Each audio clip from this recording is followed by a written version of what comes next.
rumit, sangat dalam. Kalau kita tidak penuh oleh Roh Allah, memang sangat sulit mengertinya Bapak Ibu sekalian. Jadi itulah saran saya, bukti daripada kebenaran Alkitab tidak hanya tertulis, tapi nyata di dalam kehidupan umat Kristen. Umat Kristen sekarang ini walaupun masih banyak yang tercemar, saya harus katakan, tapi banyak yang masih baik, benar di hadapan Tuhan. Oleh karena mereka benar dan taat, sesuai dengan kehendak kitab suci Tuhan, taat sehingga mereka memperoleh karunia. Karunia-karunia banyak pada orang-orang yang Kristen yang taat. Bahkan jawatan itu ada di orang Kristen sekarang ini menurut penelitian Bu. Ada nabi, ada rasul, ada di Alkitab. Dan Alkitab memang mengatakan harus ada itu. Itulah artinya Tuhan kita masih hidup. Roh Kudus masih ada. Jadi kalau misalnya Al-Quran tidak mengatakan tidak ada nabi, ya coba review lagi. Saya harus katakan review lagi. Karena apa? Tuhan itu adalah roh. Dia berfirman melalui nabi dan rasulnya. Apakah Tuhan kita mati tidak berfirman lagi sekarang? Ini pertanyaan saya kepada saudara-saudara. Saya ini orang bernubuat, mendapat rahasia Tuhan melalui mimpi, penglihatan, firman rema, mujizat. Ini yang saya tuliskan ini. Rahasia gempa banjir itu di sini, Pak. Itu menyaksikan Yesus yang datang sebagai hakim raja. Ini kenyataan. Ada di Alkitab, bahkan katanya tadi di Al-Quran ada, belum saya baca memang. Ya puji Tuhan ada titik temunya. Nah, jadi di sini kita mari pencerahan. Satu poin lagi yang harus saya sampaikan dari berbagai pertanyaan tadi, ya. Ada keunggulan daripada pengikut Kristen daripada saudara kita Islam. Menguasai ilmu pengetahuan dan teknologi. Karena apa? Karena Roh Kudus itu ada di dalam hati kita ini. Roh itu adalah Roh Allah sendiri. Berkuasa dan dahsyat. Itu saudara sebab itu. Tapi kuncinya itu ketika kita percaya kepada Isa Al-Masih karena mengkuduskan kita. Karena kita ini sudah berdosa. Hanya Yesus telah datang mensucikan kita. Sehingga kita bisa seperti gambar Allah. Sifatnya Allah. Benar saudara-saudara. Saya menjadi saksi di sekarang ini. Kuasa dukun itu gak pernah mampan kepada saya. Itu saudara-saudara. Bahkan saya menghancurkan kuasa iblis bisa. Oh bayangkan itu. Oh saya saksi itu. Banyak pengalaman saya. Nanti suatu saksi saya saksikan suatu saat. Habis ya. Puji Tuhan. Terima kasih. Kita tepuk tangan sekali lagi. Jangan sampai ada kuasa-kuasa iblis di sini. Pasti akan lenyap. Baik, untuk yang ketiga 5 menit kepada beliau Pak Insan Mokoginta dipersilakan. Tolong jangan pulang dulu. Ya, baiklah. Mana-mana? Mic itu lebih bagus barangkali. Tes, ya. Ya, tadi kita sudah mendengar bahwa kata Pak Lugat Tambunan, mana ada dalilnya Yesus mengatakan dia Tuhan, Nabi. Ternyata ini semua empat Injil kan? Ini kata siapa ini? Kata siapa semua ini? Kata Yesus kan? Ini ucapan Yesus sendiri mengatakan bahwa dia itu seorang nabi. Jadi apa yang saya kutip ke sini itu copy paste, tidak ditambah, tidak dikurangin. Katanya saya menafsirkan sendiri. Ini kan saya ambil dari Alkitab, tidak ditambah, tidak dikurangi. Yang mengatakan Yesus sendiri bahwa dia itu hanya seorang nabi. Yang nabi itu pasti kan bukan Tuhan. Ayat harus ditafsir dengan ayat, tidak bisa. Jadi harus ada ayat penafsiran lagi. Makanya saya katakan Rasul Yohanes menafsirkan anak Allah itu raja segala raja. Jadi harus ada penafsiran ayat dengan ayat. Tidak bisa kan seperti itu. Saya. Jangan diambil lah waktu saya. Ya. Jadi Yesus itu manusia dia nabi bukan Tuhan. Bahkan ada di sini ia bukan manusia. Sebab aku ini Allah dan bukan manusia. Jadi Yesus itu nggak mungkin Allah. Allah aja nggak bisa jadi manusia, bukan manusia apalagi Yesus. Nah, baik, saya akan melanjutkan ini. Komentar para tokoh Kristen dan Katolik tentang ketuhanan Yesus. Nah, saya punya buku. Ini ditulis oleh seorang Kristen namanya Franz Donald. Dia Kristen Tauhid namanya, tidak percaya Yesus Tuhan lagi. Ya, nah, dalam buku ini saya kutip. Ya, kita lihat komentar dan berani para tokoh Alkitab dalam seminar diskusi intelektual keilahian Yesus Kristus dari perspektif Alkitab. Nah, kita lihat pertanyaannya, mana yang benar? Yesus Kristus itu anak Allah atau Allah anak atau keduanya atau lainnya? Nah, pendeta Dri ini Broto Sudarmo, dia mengatakan Yesus adalah, dikatakan Yesus adalah anak Allah, bukan Allah anak. Nah, ini saya tegaskan, di dalam Yesus kita dapat mengenal Allah. Kemudian kita lihat Profesor Banawi Ratma. Saya tidak mengatakan Yesus itu Allah, Yesus itu anak Allah. Dan dogma Yesus sebagai Allah adalah hasil rumusan Konsili Nicea tahun 325 Masehi. Konsili Nicea inilah yang menjadikan Yesus sebagai anak Allah. Beliau menegaskan pula bahwa konsili itu tidak alkitabiah. Nah, kesalahannya katanya dogma teologi dianggap bisa memberikan kesimpulan tentang Trinitas yang terjangkau, padahal tidak. Saya tidak setuju dengan bahasa dogma. Saya lebih suka memilih yang sederhana, yaitu bahasa Alkitab. Yesus bukan Allah, tapi Yesus jalan menuju Allah. Beliau menegaskan pula bahwa memang saat ini jemaat-jemaat sudah punya tradisi bahwa Yesus adalah Allah. Gereja sangat sulit mengubah teks liturgis yang bernada dogmatis. Ungkapnya, beliau mengungkapkan, andai kata gereja-gereja berani sepakat untuk merombak dogma liturgis, maksudnya tentang Trinitas, ya silakan. Nah, ya kan? Nah, kemudian ini Hortensius. Dia sarjana sekolah tinggi filsafat. Dalam acara tersebut beliau katakan apa? Yesus itu tidak pernah memperkenalkan dirinya sebagai Allah. Yang juga dikatakan Paulus tidak pernah menyebut Yesus Kristus sebagai Allah. Jadi beliau yang sangat paham bahasa Ibrani dan Yunani menegaskan pula, harus ditegaskan bahwa dalam perjanjian baru tidak pernah ada rumusan Yesus adalah Allah. Nah, dengan sangat berani dan tajam beliau sampaikan pendapatnya yang sangat mengagetkan para hadirin yang mendengarnya. Kata beliau, saya keberatan dengan istilah Allah Bapa, Allah Anak dan Allah Roh Kudus. Selanjutnya beliau katakan, Yesus itu jalan menuju Allah. Rumusan 100% Allah, 100% manusia itu hasil konsili Kalkedon, bukan kitab suci. Dalam Alkitab Yesus tidak pernah disebut sebagai Allah sejati. Menurut Romo Tom Yakob dari Katolik ini.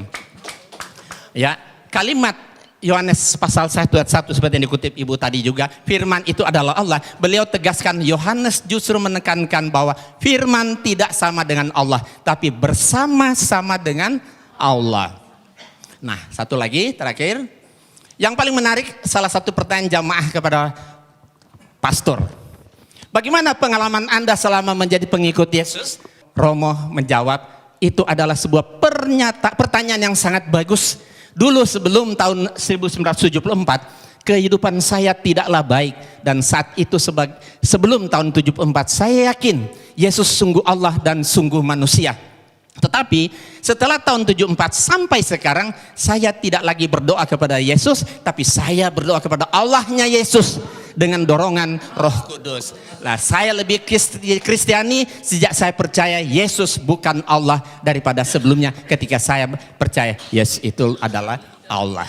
Sedikit ya. Dan ini terakhir sekali lagi, siapakah dari pertanyaan yang diajukan kepada pembicara, siapakah Yesus menurut Alkitab? Apakah dia Allah sejati atau bukan? Nah, 3 dari 4 narasumber Kristen itu mengatakan Yesus itu bukan Allah sejati. Allah adalah Bapa dan Yesus itu utusan Allah.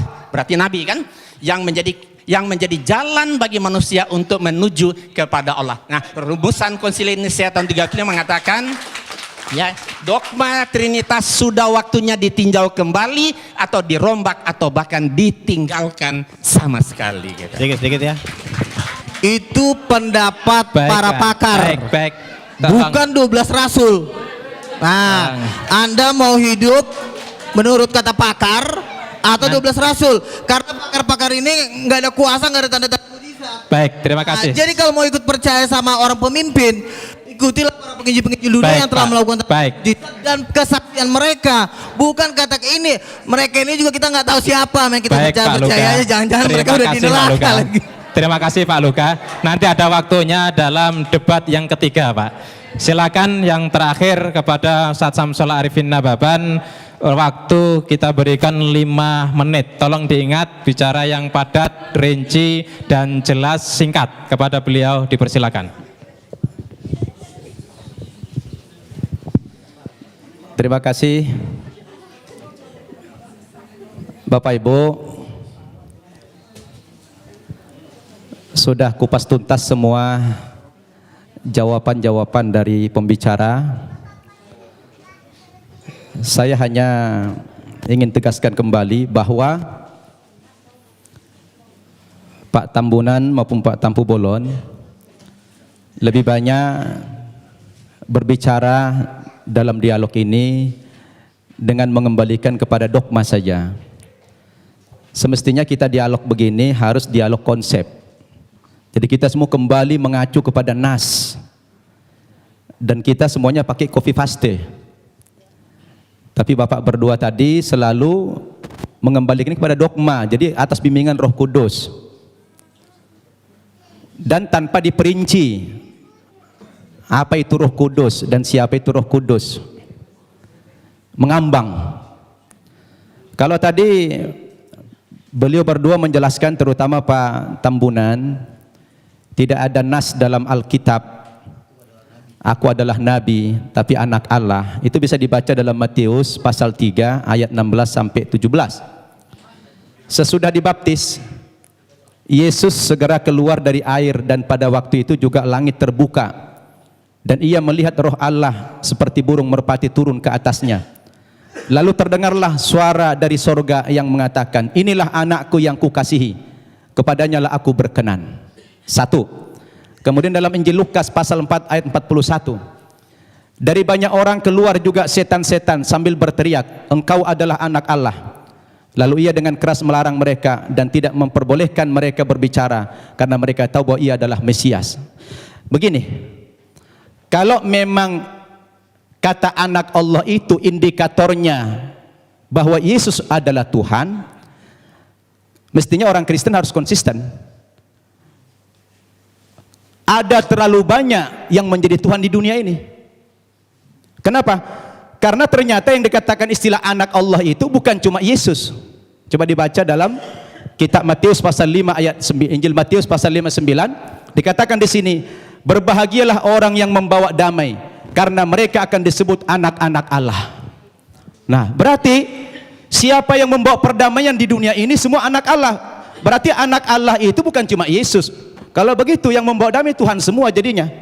Nah, jadi ini perlu dipahami. Maka dalam Islam kata anak Allah itu bukan Tuhan tapi hamba.